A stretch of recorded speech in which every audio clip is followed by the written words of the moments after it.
Iniciando gravação. Tchum, tchum, tchum.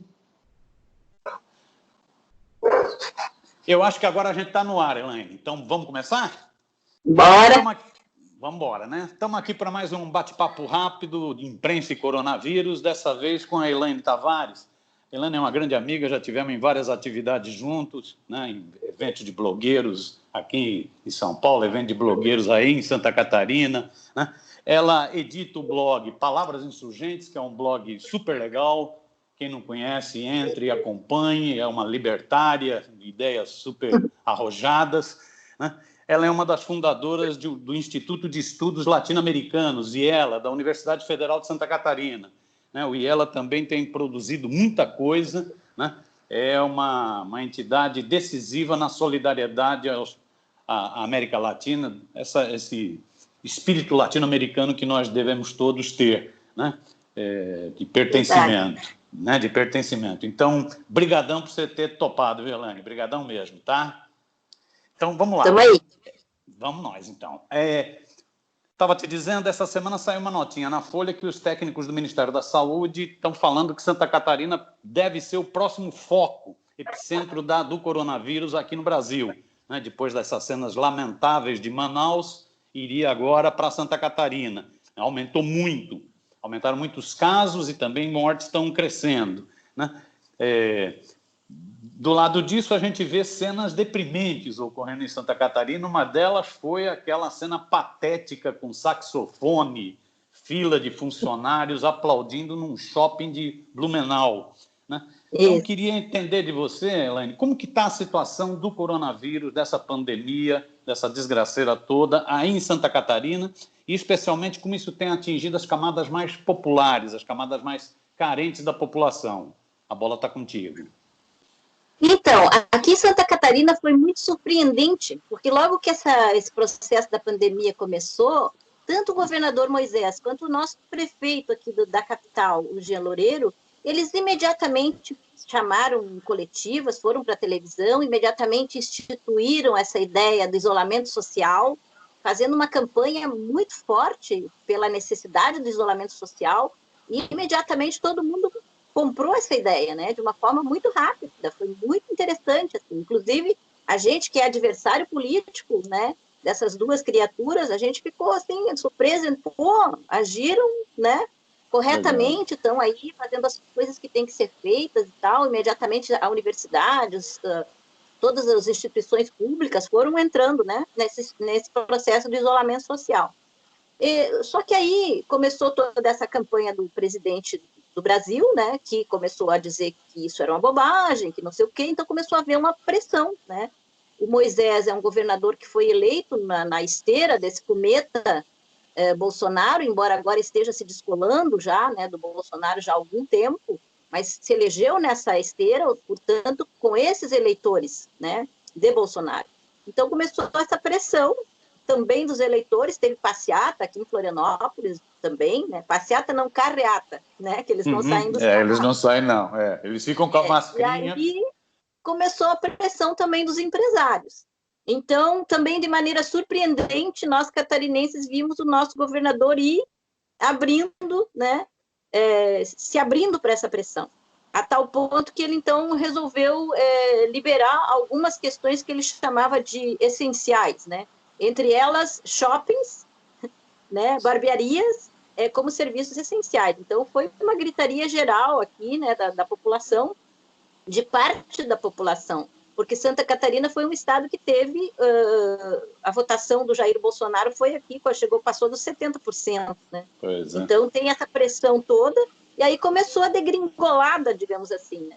O prefeito da capital segurou ainda algum tempo, né, manteve o discurso de vamos seguir a ciência, vamos manter o isolamento e tal, mas também começou a ser pressionado, obviamente, pelo empresariado local e começou a liberar coisas também. Então, a gente que vinha num processo de isolamento social que já durava quase 30 dias, começou a abrir tudo, né? Então, hoje, por exemplo, nós estamos com praticamente tudo está aberto. Comércio, a única coisa que não está realmente funcionando é o transporte coletivo, que também é um contrassenso, porque eles abrem o comércio e os trabalhadores têm que se virar nos 30 para chegar nos seus postos de trabalho. Então, essa é a loucura que nós estamos vivendo aqui, por isso que agora estão dizendo que vai chegar esse auge de novo. Por quê? Porque houve essa abertura e todo mundo está vivendo como se nada houvesse, né? Como é que as comunidades de periferia estão enfrentando isso? Como sempre enfrentaram no mundo do capital, de maneira corpo aberto, né? Não tem condição de ficar isolada, porque são pessoas que vivem muitas vezes do trabalho informal, de pequenos bicos e tal, e que tem que sair para se virar, né? Então, o que tem acontecido aqui em Florianópolis e em todo o estado? São grupos, movimentos sociais que se organizam e que montam esquemas de distribuição de material de limpeza, de comida, né? Mas muitas vezes também é um contrassenso, porque tu entrega material de limpeza numa comunidade que não tem água. Né? Pois é. Nós estamos aqui com uma comunidade em Palhoça de 12 mil pessoas, eu falei 12 mil pessoas, que não tem água. Que inclusive os advogados populares daqui de Florianópolis tiveram que entrar com ação civil pública, né, para que o governo, para que a cidade, para que o Estado se tome providências com relação a essas famílias, né? Então, essa é a situação das comunidades. As comunidades estão vivendo dessa solidariedade, né, que nesses momentos aparece. Aqui nós temos grupos bem importantes que sempre estiveram na luta nas comunidades. Então, as comunidades de ocupação, né, e mesmo comunidades que não são de ocupação, mas que têm periferias, como por exemplo, o próprio Campeche, que é um bairro de classe média, digamos assim, uma praia, tem os seus nichos de periferia. Então, aqui também a Associação do Bairro se organiza para levar as cestas básicas. Então, Agora, estão vivendo esse horror. No caso, com esse afrouxamento que teve, fruto dessa pressão, fruto do próprio Bolsonaro dizendo que é gripezinha, que é histeria e tal, esse afrouxamento que teve, agora já está no pico ou ainda não chegou nesse pico? E como que está a situação do sistema de saúde? Tem já problemas de colapso no sistema? Não. Então, o que o governo tem dito é que no interior do estado os leitos de UTI estão ocupados apenas 12% e que na capital são 40%. Mas um levantamento de um jornal novo, que tem aqui agora o Folha da Cidade, que é um jornal que nasceu no meio da pandemia, que já vinha se preparando para nascer, inclusive, impresso, porque aqui em Santa Catarina não tem mais, né, jornal impresso, mas que resolveu, então, ir ao ar por conta da pandemia mesmo. Esse levantamento feito pelo jornalista Fábio Bispo mostra que mais de 40% dos leitos que estão ocupados, né? E que agora, com esse afrouxamento, você sabe que demora uns 15 a 20 dias para que, né, os sintomas apareçam. Então, é por isso que está se falando que agora vai ser de novo pico, né, em Santa Catarina, justamente por isso. Então, se nós já temos mais de 40% dos leitos ocupados, né, e sabendo, Santa Catarina, se 1% da população precisar de um hospital, é 7 mil. É 7 mil pessoas. Nós temos aí o quê? 400 e poucos leitos de UTI. Então, o que vai ser? Essa semana mesmo apareceram os primeiros casos de coronavírus no interior do estado, em cidades pequenas, com pessoas que nunca viajaram para o exterior, ou seja, o vírus está aí se propagando e essas pessoas estão sendo contaminadas, né? Então, é por isso que agora a gente está se preparando para esse momento de subida de novo. Ou seja, esse dado que pode virar realmente um foco no Brasil, confere. Confere. Dramático.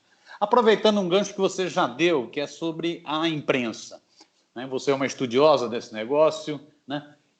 Como que tem sido a cobertura da mídia monopolista, a mídia tradicional aí em Santa Catarina, até porque a influência do poder econômico sobre essa mídia é muito grande. É bom a gente lembrar o velho da van, por exemplo, tem muita influência aí no estado. Como que tem se dado isso? A mídia de Santa Catarina, ela segue a mesma lógica em todo o Brasil. No começo, quando tanto o prefeito quanto o governador imediatamente saíram na linha de frente do isolamento social, eles embarcaram rapidinho nessa brincadeira aí. Então, todos os jornais, toda hora, todo mundo muito fazendo a campanha e tal. A partir do momento que afrouxa, a mídia afrouxa igual, né? A gente tem aqui alguns comentaristas que são referência do campo da mídia comercial, que tem feito comentários absurdos, assim, na linha do Bolsonaro, ou seja, tem que abrir, pobrezinho dos empresários, olha os comerciantes, como é... Então, agora, Os comentaristas daí, Claro, eles são ótimos, eles são, assim, a boca alugada dessa gente, né? Ontem começou uma campanha do CDL daqui para que volte o transporte coletivo. Né? CDL é o quê? CDL os diretores lojistas do comércio. Ah, tá, o comércio. A Câmara de Diretores e Lojistas. Tá. Então, a mídia já embarcou nisso. Então, a mídia comercial, ela faz o jogo do poder. Né? O governador comprou esses respiradores aí, com 33 milhões de reais que foram pagos à vista, sem saber qual era a empresa. Não tem um jornalista da mídia comercial para ir lá cobrar esse tipo de coisa. Quem deu a matéria, inclusive, foi o Fábio Bispo, juntamente com um outro rapaz do Intercept. Então, assim, é essa mídia mais alternativa e independente que está realmente dando as notícias. Só que essa mídia também chega em pouca gente, ela não chega aos milhões, como chega, por exemplo, a retransmissora da Rede Globo. E aí, esses comentaristas dessa empresa, que é a MDC, é um nome aí que eu já nem me lembro mais, mas é a antiga RBS, que é tanta sigla que é ridículo, eles comentam, eles ficam do lado dos lojistas, do lado dos empresários, ou seja, a economia não pode parar. Né? Então, a mídia se comporta assim. Então, aonde que a gente vai encontrar informação? Na mídia alternativa, só que a mídia alternativa, ela não chega nas pessoas como chega, por exemplo, a televisão. Né? Como que é constituída essa mídia alternativa hoje em Santa Catarina ou em Floripa, por exemplo? Você tem mídia de periferia, mais pela internet, rádios comunitárias, como que isso está constituído? Tem sido feito algum esforço de montar rede, de montar um pool de elaboração de conteúdo? Como que está essa experiência aí? Sim, aqui em Santa Catarina a gente tem vários grupos, né, que trabalham com essa comunicação mais alternativa e que mesmo antes da pandemia a gente já tem esse hábito de se noticiar, né? Então, se, por exemplo, tem o Grupo Desacato, que é uma cooperativa de jornalistas aqui que está fazendo um trabalho excelente agora. Eu já tive com eles aí, Eles começaram um trabalho de Fica em Casa, que é um jornal que eles fazem pela internet, e o nome eles deram um jornal de Fica em Casa. Então, já é uma maneira também de trabalhar essa ideia. E eles têm um trabalho fantástico que eles fazem. E na Rádio Campeche também, os nossos programas que eram ao vivo, muitos deles não estão mais sendo ao vivo, mas a gente consegue produzir os programas via remota, via internet. Então, a gente passa as informações que tem que ser passado. Né? O problema que eu sempre digo com relação à nossa mídia é o nosso alcance. Né? A gente acaba sendo pela internet. Né? A gente não tem distribuição, por exemplo, de impresso. A gente não tem o alcance que tem a televisão, mesmo que o Desacato, por exemplo, faça um trabalho todo via internet, mas qual é o acesso? Né? Ele ainda é muito pequeno. E o Desacato tem uma perna lá no oeste do estado, que é uma perna muito importante, jornalistas muito bons atuando lá. Né? Então, eles trazem um pouco dessa informação também do interior do estado. E aqui na periferia a gente tem as nossas parcerias, que também são as nossas parcerias já cotidianas, que são os movimentos sociais que nos abastecem a todo minuto com informações. Né? Então, por exemplo, esse pessoal que anda distribuindo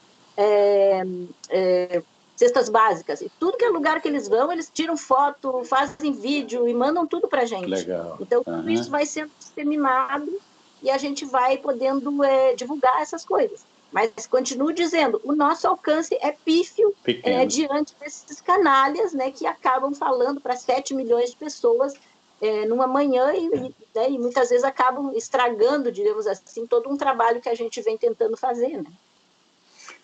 Legal, Elaine. Fica aí, você gostaria de acrescentar alguma coisa? Achei muito bacana o teu relato. O que eu tenho comentado aqui, Emílio, é que o jornalismo assumiu uma importância muito grande agora nesse momento, né? O jornalismo, para mim, estava muito morto antes, né?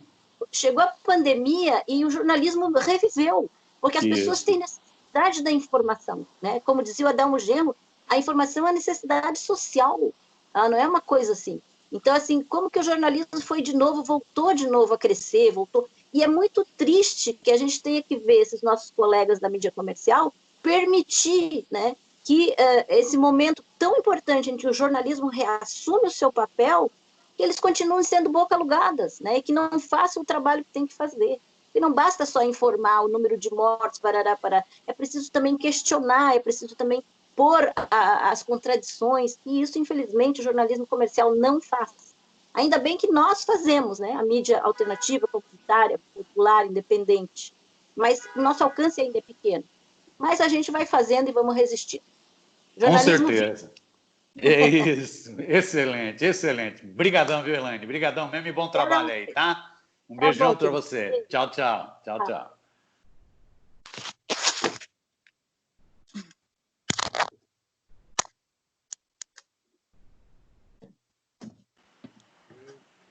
Acabou?